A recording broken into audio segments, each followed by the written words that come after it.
Welcome to రా news. నేను మీ రమేష్ని. ఆంధ్రప్రదేశ్లో నూతన ప్రభుత్వం ఏర్పడి ఇప్పుడు ఒక నెల కావాల్సి వస్తుంది. అంటే కూటమి ప్రభుత్వాన్ని ఏర్పాటు చేసి నెల రోజులు గడిచిపోయింది.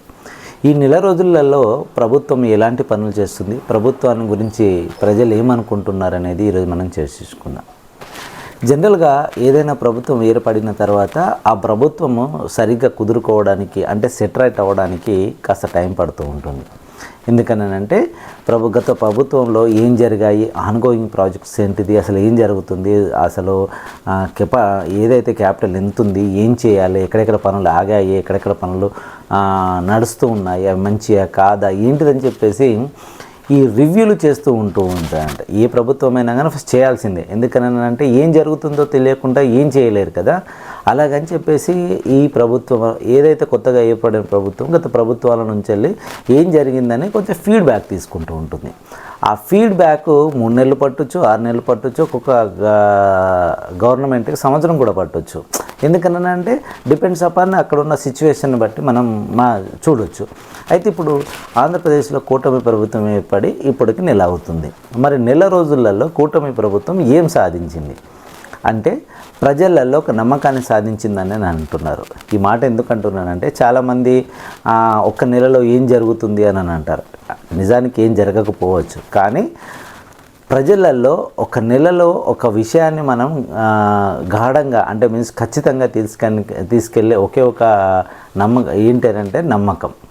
ఎందుకనంటే రాబోయే కాలంలో ఎలాంటి పనులు చేస్తామో, లేకపోతే ప్రభుత్వం ఎలా సాగుతుంది, ప్రభుత్వం ఏం చేయాలనుకుంటుంది, దాని యొక్క దిశానిర్దేశం ఏంటిది, ఎట్లా చేస్తే ఈ యొక్క రాష్ట్రం ముందుకు పోతుంది, రాష్ట్రంలో ఉన్న ప్రజలందరికీ ఎలాంటి భవిష్యత్తు ఇవ్వగలమని చెప్పేసి ఒక నమ్మకాన్ని ఇవ్వడం కోసం కొన్ని రోజులు సరిపోతుందని రాజకీయ పండితులు అంటున్నారు. యాక్చువల్గా ఏంటంటే ఇప్పుడున్న ప్రభుత్వం బాగానే చేస్తుందని చెప్పేసి చాలామంది అంటున్నారు. ఎందుకనంటే మీకు తెలుసు, ఉప ముఖ్యమంత్రి డిప్యూటీ సీఎం అయిన పవన్ కళ్యాణ్ తను ప్రతి ఒక్క డిపార్ట్మెంట్లో, అంటే తనకి ఏ శాఖలు ఉన్నాయో ఆ శాఖలలో అన్నిట్లలో రివ్యూ మీటింగ్ పెట్టి అసలు ఏం జరుగుతుంది, ఎక్కడ జరుగుతుంది, అసలు వాటికి ఉన్న కెపాసిటీ అండ్ దానికి ఉన్న ఫండ్స్ ఏంటిది, ఏం చేయాలి అని చెప్పేసి రివ్యూలు చేయడమే కాదు, ప్రజలలోకి వెళ్ళి ప్రజల నుంచి వెళ్ళి తన యొక్క ప్రజలకు ఏమేమి ప్రాబ్లమ్స్ ఉన్నాయి, ఏం తీర్చాలి, ప్రయారిటీ ప్రకారం ఏది ముందు పెట్టాలి, ఏది సెకండ్ తర్వాత చేయాలి, ఏది చేసుకుంటూ పోతే పనులు జరుగుతాయని చెప్పేసి పవన్ కళ్యాణ్ ఇప్పుడు ఆంధ్రప్రదేశ్ రాష్ట్రం అంతా తిరగడం అనేది జరుగుతుంది.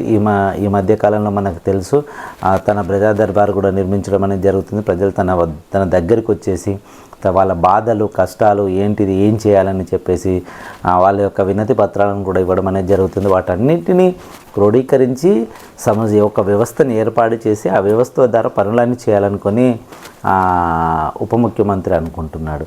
నిజానికి ఒక నెలలో గవర్నమెంట్ ఏం చేయబోతుందో అనేది ఒక నమ్మకాన్ని ప్రజలు ఇవ్వడానికి ఒక నెల సరిపోతుందనేది చాలామంది అంటున్నారు. ఎందుకంటే పని చేస్తుందా, చెయ్యలేదా, చేస్తారా లేదా అని తెలియడం కోసం అనేది ముందుగా వాళ్ళకు ఒక నమ్మకాన్ని కలిగేటట్టు ప్రజలలో కలిగేటట్టు చేయగలిగితే ప్రజలు ఉన్న ప్రభుత్వంపై నమ్మకంతో కొంత ముందు వెనుకైనా కానీ వాటిని ఓపికగా పట్టే అవకాశం ఉంటుంది. ఎందుకంటే ఇప్పుడు ప్రభుత్వం 5 సంవత్సరాల వరకు ఉంటుంది. ఈ 5 సంవత్సరాలలో ఎలాంటి పనులు చేయాలి, ప్రజలకు ఏ విధంగా అందుబాటులో ఉండాలి, ప్రజలకు ఏ విధమైన అవకాశాలు ఇవ్వాలి, రాష్ట్రాన్ని ఎలా ముందుకు తీసుకెళ్ళాలి, దానికి తగ్గట్టు ఫైనాన్స్ సెటిల్మెంట్ ఏం చేయాలి, ఉద్యోగాలను భర్తీని ఎలా చేయాలి, లేకపోతే ఏదైతే మెడికల్ ఫెసిలిటీస్ ఎలా ఉంటుంది, వాటర్ ఫెసిలిటీస్,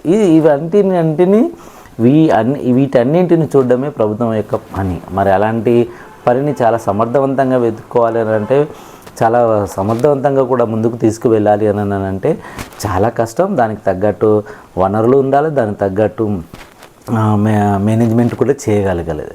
అలాంటి విషయాల పట్ల ఒక అవగాహన కోసం అనేది మనం ప్రభుత్వాలు ఇలాంటి టైం తీసుకుంటాయని చెప్పేసి ఏదేమైనా కానీ ఇప్పుడు ఆంధ్రప్రదేశ్ ప్రభుత్వం కాస్తంత ముందడుగు వేసి రాష్ట్రాన్ని ముందుకు తీసుకువెళ్ళడం కోసం అనేది ప్రయత్నిస్తుందని చెప్పవచ్చు. ఈ ప్రయత్నంలో ప్రజలందరూ వాళ్ళకి సహకరిస్తున్నారని కూడా మనకు తెలిసి వస్తుంది. సో వాట్ ఎవర్ ఇట్ ఏమైనా కానీ కూటమి ప్రభుత్వం రాష్ట్రాన్ని అలాగే ప్రజలని ఆంధ్రప్రదేశ్ రాష్ట్రాన్ని దేశంలో ఉన్న అన్ని రాష్ట్రాల కంటే ముందు వరుసలో నిలబెట్టాలని ప్రయత్నిస్తుందని మనకు అనిపిస్తుంది. Thank you very much. మీరందరూ రా న్యూస్ చూస్తున్నందుకు. చూడడమే కాదు, దయచేసి దీన్ని సబ్స్క్రైబ్ చేయండి, షేర్ చేయండి, లైక్ చేయండి.